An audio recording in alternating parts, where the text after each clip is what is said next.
పిచ్చామిన్ cinema ఒకటి చేశారు. ఈ సెకండ్ మూవీ వసే వసే వదిలేసి వెళ్ళిపోకే. టైటిల్ చాలా యూత్ఫుల్గా ఉంది. At the same time first time వీళ్ళు మామూలుగా మనకి ఆడియో ఫంక్షన్స్ ఉంటాయి, సీడీ ఆవిష్కరణలు ఉంటాయి. స్టోరీ బుక్ వేయడం అనేది వీళ్ళకున్న సినిమా మీద వీళ్ళకున్న నమ్మకాన్ని తెలియజేస్తుంది. అదేవిధంగా ట్రైలర్ చూసినప్పుడు డెఫినెట్గా ఈ సినిమా హిట్ సినిమా అవుతుంది అనిపించింది. ఎందుకంటే ఒక యూత్ఫుల్ లవ్ స్టోరీ చాలా చూస్తున్నాం. ఆ ట్రైలర్లో చూస్తున్నప్పుడు ఇద్దరు యువజంట పెళ్లి చేసుకున్న తర్వాత పడే పాటలే ఉన్నట్టున్నాయి సినిమాలో. అవి చాలా చక్కగా ఆ ట్రైలర్లో కనిపిస్తున్నాయి. ఆ సాంగ్ కూడా చాలా బాగుంది. అలాగే ఈ S1 టీమ్ పిక్చర్స్ వసే వసే వదిలేసి వెళ్ళిపోకే డెఫినెట్గా హిట్ అవుతుంది అనిపిస్తుంది నాకైతే. వసే వసే వదిలి వెళ్ళిపోకే అంటే టైటిల్లో చాలా పెయిన్ ఉంది. ప్రేమించిన వాడు మర్చిపోలేనటువంటి ప్రేమతో ఉన్న ఒక అమ్మాయి ఎక్కడ వదిలేసి వెళ్ళిపోతుందో అన్న ఫీలింగ్తో ఆ టైటిల్ పెట్టినట్లుగా అనిపిస్తుంది. డెఫినెట్గా ప్రేమించే ప్రతి ఒక్కడికి చాలా పెయిన్ ఉంటుంది అలాంటి సిచ్యువేషన్ వస్తే. సో ఈ సినిమా షణ్ముఖరాజు డైరెక్ట్ చేశాడు తమిళ్లో. మన తెలుగులో ఇంతకుముందు శంభో శివశంభో తీసిన నిర్మాతలే తీశారు. ఇది అక్కడ బాగా ఆడింది తమిళ్లో. మనం ట్రైలర్ చూసాం. సాంగ్ మంచి యూత్ఫుల్గా డిఫరెంట్గా తీస్తున్నారు. ఇప్పుడున్న యూత్ జనరేషన్ డెఫినెట్గా బాగా తీస్తున్నారు. అంటే కొంచెం కథ అనేది ఉంటే సినిమా హైట్స్కి వెళ్తానికి ఎక్కువ అవకాశం ఉంటుంది.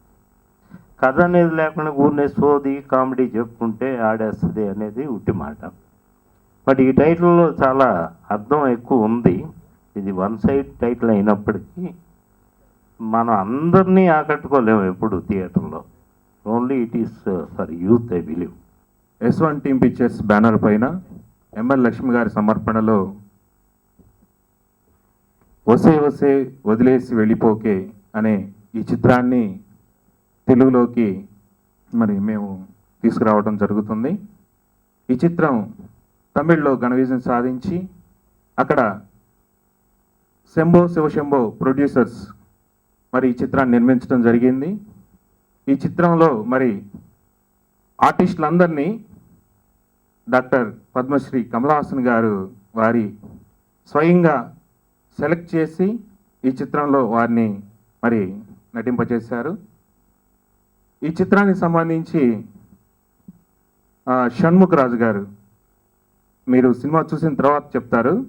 అద్భుతమైన స్క్రీన్ ప్లేని ఈ చిత్రానికి అందించారు. ఎందుకంటే ఇది ఒక కొత్త రకమైన స్క్రీన్ ప్లే. ఇది హైలైట్గా నిలవబోతుంది. అదేవిధంగా ఈ చిత్రం కథ విషయానికి వస్తే ఈరోజు యూత్ ప్రేమ, ఒకప్పుడు ప్రేమ అంటే ఒక ప్రేమగా భావించి పెళ్లి చేసుకునేవాళ్ళు. అయితే ఆ ప్రేమని పెళ్ళికి వెళ్ళడానికి ముందు ప్రేమ ఎట్లా ఉపయోగపడుతుందంటే ఇప్పుడు ఈరోజు డేటింగ్ అనే ఒక కొత్త అలవాటుకి దారితీస్తుందండి. ఈ డేటింగ్ అనే సబ్జెక్టుతోనే ఈ చిత్రం నిర్మించబడింది. అంటే యువకులు బాగా ఆకర్షించబడుతున్నారు ఈ మధ్య డేటింగ్ అనే కాన్సెప్ట్కి. ఆ కాన్సెప్ట్నే ఈ చిత్రానికి కథగా తీసుకొని షణ్ముఖరాజు గారు చక్కటి స్క్రీన్ ప్లేతో ఈ చిత్రాన్ని మనకి అందించారు. అక్కడ ఘన విజయం సాధించింది. ఇక్కడ కూడా చక్కగా ఘన విజయాన్ని సాధిస్తుందని ఆశిస్తున్నాం.